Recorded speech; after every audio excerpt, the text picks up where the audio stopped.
Gus Baha. Dunia ini likuidasi, orang bisa gempa, bisa lahar turun kapan saja. Kalau orang yang belajar geologi tiap hari memikirkan itu, orang takutnya mati karena itu. Katanya. Kalau orang tahu kalau mati aja ngelindur bisa tidur ngelindur bisa mati, orang lama-lama nggak mau tidur. Kalau kita dikasih berita negatif terus, lama-lama orang jadi negatif terus, nggak ada yang lagi mau balik lagi untuk hidup normal gitu. Nanti kalau Anda ahli geologi itu takutnya bumi ini likuifaksi karena sumber daya alamnya sudah begitu dikeruk, dimanfaatkan. Nanti yang ahli teroris atau yang ahli ekstremis itu takutnya itu ada teroris. Yang ahli sosiologi takutnya Indonesia itu chaos. Kalau chaos ya saling bunuh, saling. Jadi semuanya ini ketakutan ini semuanya mengarah terhadap kematian. Kecelakaan lalu lintas ya menjadikan orang mati, likuifaksi kayak kemarin di Sulawesi ya iya, gunung meletus, gempa, tsunami. Nah ketakutan yang menjadikan kematian ya banyak. Kalau baru tsunami aja ya orang takutnya ke tsunami. Nanti kalau ada kematian gempa ya takutnya gempa. Kalau temanya COVID ya takutnya COVID. Jadi kalau kamu ingat mati itu jangan terus loyo, terus nunggu takdir mati itu enggak, malah disuruh semangat. Nah, tenaga medis semangat mengobati pasien, yang pasien juga semangat mensupport dirinya supaya punya keberanian hidup. Orang Jawa nunggoni anak, nunggoni putu. Kalau saya sebagai kiai ya nunggoni santri, nunggoni umat. Jadi ingat mati itu justru dengan cara mencintai hidup. Karena hidup ini adalah bekal kita untuk sanggup ketemu Allah Subhanahu wa taala. Kalau tidak bisa berbuat baik sama orang lain, yang penting tidak mengganggu orang lain. Itu juga fa'innaha shadaqatun minka ala nafsik, itu ya bagian dari sedekah kamu. Taruh saja misalnya kalau secara ilmu medis, misalnya kita ini kok dinyatakan positif COVID, secara ilmu medis nggak boleh ketemu orang lain, terus kamu diisolasi. Kamu niatin ketika diisolasi itu tidak menularkan bahaya kepada orang lain, itu juga ibadah. Saya akan cerita versi kiai ya, kalau versi medis Anda lebih tahu. Kalau versi kiai itu kematian itu dianggap hal yang sebetulnya ada versi kiai ya, semua orang tahu lah pasti mati itu.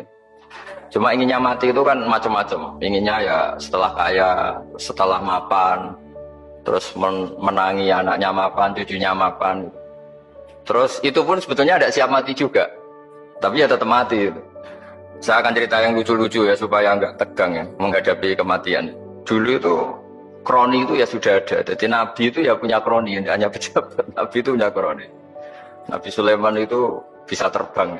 Ya mulai dulu manfaatkan angin. Jadi angin itu mulai dulu memang luar biasa. Dimanfaatkan orang sekarang mulai tenaga angin, pakai rem angin. Mulai dulu angin itu luar biasa. Nah itu teman dekatnya Nabi Sulaiman tuh ya agak sopan tuh bilang gini. Itu Pak Nabi itu kalau nanti ada malaikat Israel saya pinjam anginnya supaya tidak bisa ngejar saya. Jadi mulai dulu tidak hanya pejabat, Nabi pun ya punya teman yang agak-agak gimana. Suatu saat malaikat Israel disuruh nyabut orang, misalnya namanya siapa lah. Nanti saya sebut ada yang tepaan sama nanti tersinggung, misalnya siapa. Gitu. Yang jelas namanya ada Agus tidak Bambang karena bahasa Arab.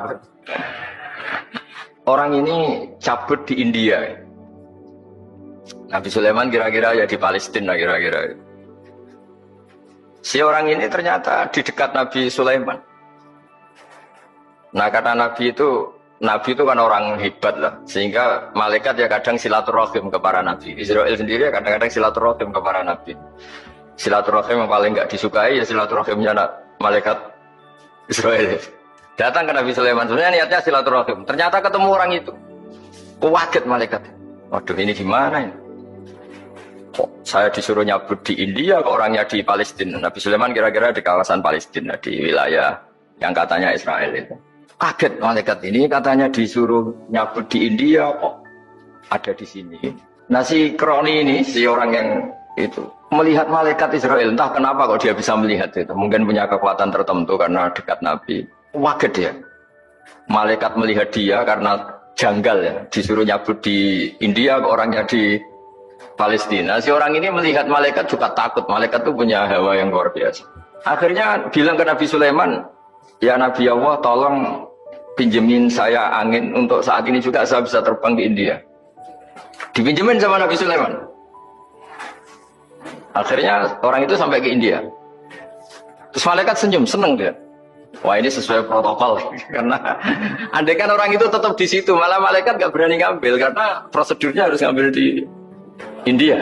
Jadi andai kan dia tetap diam di situ sebenarnya malah nggak masalah karena nggak sesuai apa panduannya harus karena dia terbang di India malaikat itu nyusul ya terus diambil karena sesuai apa.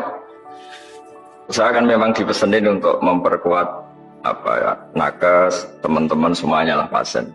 Tapi saya cerita dimulai dari yang seperti ini saya sengaja karena memang ya hidup itu seperti inilah pasti kita semua akan mengalami kematian cuma inginnya kita ya hidup itu ya sehat ya, terus kalau mati itu ya tidak punya utang karena berat nanti utang saya tidak tahu fikihnya itu kalau utang pribadi itu hisabnya berat kalau utangnya lembaga itu gimana ya dihitung salahnya direkturnya dihitung salah karyawan yang minta naik apa gaji. Saya tidak tahu kayak utangnya Indonesia itu yang disalahkan itu menterinya apa presidennya apa yang selalu mengajukan gaji 13 tidak tahu itu karena di kitab tidak dibicarakan yang dibicarakan utang-utang apa. Nah singkat cerita itu kalau ngadepin kematian atau sebenarnya yang ngadepin kehidupan juga kita ini inna sholati wa nusuki wa mahyaya wa mamati lillahi rabbil alamin. Saya bicara ilmunya kiai. Misalnya si A itu sebenarnya sudah ditulis dia mati karena kecelakaan. Yang satu ditulis mati karena sepuh, karena tua. Yang satu mati karena tersedak. Yang satu mati karena ngelindur. Mungkin yang satu mati karena tenggelam. Laqad kunta fi ghaflatin min hadza fakashafna ankal ghita'aka fabasurukal yauma hadid. Manusia ketika di dunia itu dianggap tidur. Tidur itu dengan tanda kutip itu bodoh. Bodoh itu tidak tahu. Fakashafna ankal ghita'aka. Nanti setelah kamu mati itu pinter. Tapi ketika Anda pinter sudah meninggal, sudah tidak bisa memperbaiki kesalahan-kesalahan kita. Nah di sini saya ingin mengingatkan apapun kondisi kita yang jelas itu ingat selalu kepada Allah Subhanahu wa taala. Caranya ingat gimana? Kata Nabi, kamu bayangkan musibah yang lebih ekstrim, kamu akan tahu yang kamu alami itu ahwanu wa aisar, yang kamu alami itu ringan sekali. Ringan seringan-ringannya. Saya beri contoh ya, kalau Anda belajar misalnya orang ahli meteor, ahli apalah, ahli perbintangan. Ketakutannya pasti benda langit ini jatuh kemudian menimpa bumi. Nah, ketakutan yang menjadikan kematian dia banyak. Kalau baru tsunami aja ya orang takutnya ke tsunami. Nanti kalau ada kematian gempa ya takutnya gempa. Kalau temanya COVID ya takutnya COVID. Terus kalau ada tetangga mati karena ngelindur ya baru gue nak turu hati-hati nggak nak mati ngelindur. Ya masalahnya kan kita nggak tahunya itu. Ya tadi takutnya COVID ternyata catatannya itu mati kecelakaan. Takutnya kecelakaan ternyata matinya itu ngelindur. Kan kita tidak pernah tahu. Dari tidak pernah tahu itu kemudian agama datang dengan anjuran sudahlah kamu tawakal bahwa semua urusan kamu di tangan Allah Subhanahu wa taala. Inna sholati wa nusuki wa mahyaya wa mamati lillahi rabbil alamin la syarikalah. Yes, ibadah kita, sholat kita, hidup kita, mati kita semua di tangan Allah Subhanahu wa taala. Sehingga dengan berpikir begini ini melihat COVID itu ya kayak melihat potensi kematian yang lain kayak karena gempa, likuifaksi, kecelakaan, karena ngelindur, karena macam-macam.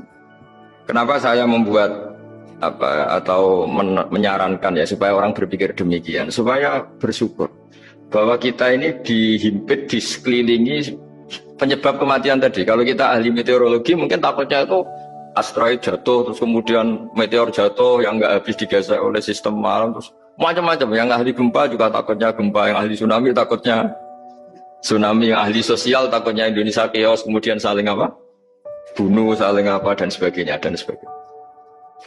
Nah dengan keadaan seperti ini kita ini baik sekali. Bukan sekedar baik sekali. Kita tidak mengalami chaos sosial, kita tidak mengalami likuifaksi, kita tidak mengalami benturan benda langit di bumi kita. Karena itu sekali terjadi, bukan 1-2 lagi, tapi habis seluruh Indonesia, mungkin seluruh dunia. Nah di sini cara Allah membuat kita selalu bersyukur bahwa hal-hal itu tidak terjadi. Jadi ada sebuah ayat yang Allah selalu mengingatkan, A'amintum man fis sama ayyakhsifa bikumul ardo fa idza hiya tamur. Kamu boleh sekali-kali berpikir Bumi ini justru potensinya itu likuifaksi, potensinya itu hancur karena di bawah itu ada magma, ada apa minyak, ada macam-macam. Ini kan di bawah ini kan ngerongkong cara Jawa itu karena diambilin terus. Nah, biro-biro diambil ya ini ya ono masih bisa dipakai. Belum sistem bumi sendiri wafil arti kita mutajawirat, bumi sendiri itu berubah lempengan-lempengan. Setiap saat itu potensinya geser, sekali geser ya jadi gempa. Terus belum benda langit yang potensinya juga jatuh, sekali jatuh ya habis. Jadi yang kita ini dikepung sekian potensi yang bisa menghancurkan kita. Tapi nyatanya, mulai Nabi Adam sampai sekarang tuh ada kehidupan, ada khayal. Sing Joko yang pengen payu rabi, mungkin sing wis payu rabi yang mbok kepengen boraro, macam-macam lah. Tapi yang jelas itu, wong dikepung kematian kok ya khayalnya masih tinggi gitu. Tapi ini saya cerita supaya orang Indonesia itu ngerti lah bahwa yang ngepung kita itu tidak hanya COVID. Tak ada datil asbab wal mautu wahidu. Sebab kematian bisa macam-macam, tapi kesimpulannya tetap saja namanya mati. Islam itu mengajarkan aksiru min dzikri hadhimil ladzat. Kamu harus banyak ingat mati. Tapi uniknya Islam itu menyuruh ingat mati itu disuruh justru semangat hidup. Karena kita butuh bekal itu. Jadi kalau kamu ingat mati itu jangan terus loyo, terus nunggu takdir mati itu enggak, malah disuruh semangat. Nah, tenaga medis semangat mengobati pasien, yang pasien juga semangat apa mensupport dirinya supaya punya keberanian hidup. Orang Jawa nunggoni anak, nunggoni putu. Kalau saya sebagai kiai ya nunggoni santri, nunggoni umat. Jadi ingat mati itu justru dengan cara mencintai hidup. Karena hidup ini adalah bekal kita untuk sanggup ketemu Allah Subhanahu wa taala. Kalau tidak bisa berbuat baik sama orang lain, yang penting tidak mengganggu orang lain. Itu juga fa'innaha shadaqatun minka ala nafsik, itu ya bagian dari sedekah kan. Taruh saja misalnya kalau secara ilmu medis, misalnya kita ini kok dinyatakan positif COVID, secara ilmu medis nggak boleh ketemu orang lain, terus kamu diisolasi. Kamu niatin ketika diisolasi itu tidak menularkan bahaya kepada orang lain, itu juga ibadah. Jadi ibadah itu gampang sekali, mudah sekali. Karena agama ini yuridu wa bikumul yusra wala yuridu bikumul agama ini mudah bukan sulit.